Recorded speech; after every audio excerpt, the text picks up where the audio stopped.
मैं नदी बनकर बह जाती हूँ ताकि अगहन की प्रौढ़ धूप निस्संगता के अंधकार में विषाद की चादर उतार फेंक शिशिर की रंगोली बनाने लगे। और आपको सुनकर हैरानी होगी कि मैंने कभी विधिवत जो है स्कूलों में जाकर हिंदी नहीं सीखी। मैंने चंदा मामा पढ़कर हिंदी सीखी, क्योंकि बांग्ला और हिंदी के जो अक्षर है वो बहुत मिलते हैं। और इस तरह से मेरा जो अक्षर ज्ञान हुआ हिंदी में उस तरह से हुआ, क्योंकि मेरे पिताजी मुझे वो स्थानीय स्कूलों में डाल देते थे।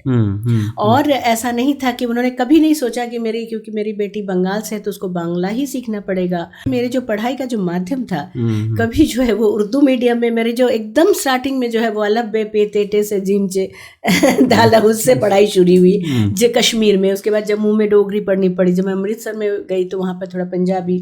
मुझे कई भाषाएं सीखने का एक मौका मिला।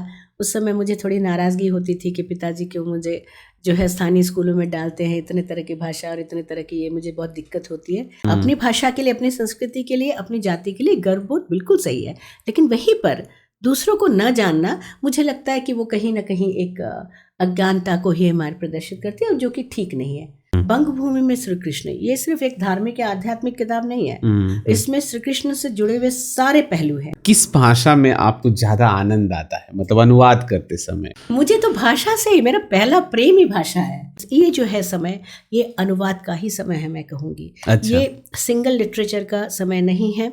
केवल एक भाषा या एक भाषा के साहित्य को पढ़कर आप कुछ नहीं कर सकते। कि भाषा और साहित्य सीखने का मतलब केवल शिक्षक होना है, केवल किसी स्कूल, कॉलेज या यूनिवर्सिटी में पढ़ना, ये गलत है। आपको, आपके लिए अनंत संभावनाएं हैं।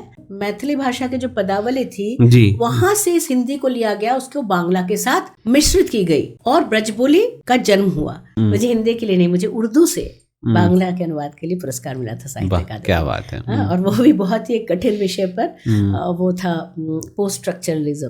पाखी नीरेर मतो चोक तुले नाटोरेर बोनोलता शेन।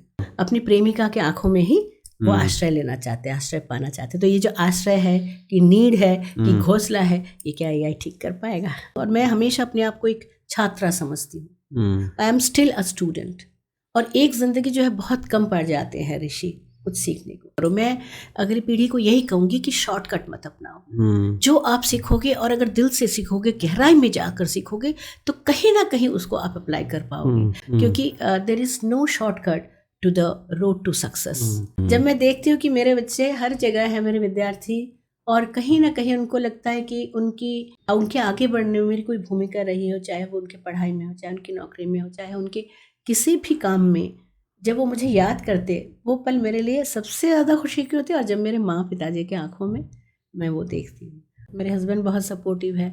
मैं जब विदेश में गई, मैं जब कहीं पर भी किसी भी काम से, मेरे हस्बैंड ने कभी मुझे रोका नहीं। कभी तो लगता होगा ना कि आप इतनी व्यस्त रहती हैं, वो व्यस्त रहते हैं, तो होता है। ये देखिए, हम लोग समय एक साथ बैठकर क्वालिटी टाइम नहीं करते। जब मिलते भी है तो बातों से ज्यादा तकरार ज्यादा हो जाती है। लेकिन उसमें भी लगता है कि वो सपोर्ट। और ये जो है, ये चीज ही मुझे लगता है कि एक परिवार का जो जब आपको साथ मिलता है तो बहुत बड़ी बात होती है।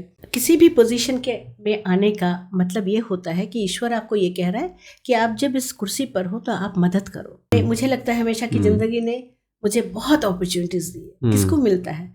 लोगों ने मुझे कहा था कि आप तो भाषा और साहित्य से हैं। जब मैं रजिस्ट्रार बनी तो हिंदी से क्या करेंगे आप, क्या कैसे ये केयर करेगी? बस मैंने मन में ठान ली, ये जो बात कह दी अब मुझे दिखाना है करके। क्योंकि भाषा और साहित्य के लोग अगर किसी पद पर बैठते हैं तो वो केवल दिमाग से नहीं, दिल से भी जो है वो एक निर्णय लेते हैं। दिल दिमाग दोनों को रखते हैं। जिस दिन मेरे कर्म करने की क्षमता चली जाएगी, उसी दिन मेरा इस पृथ्वी पर से चले जाना चाहिए।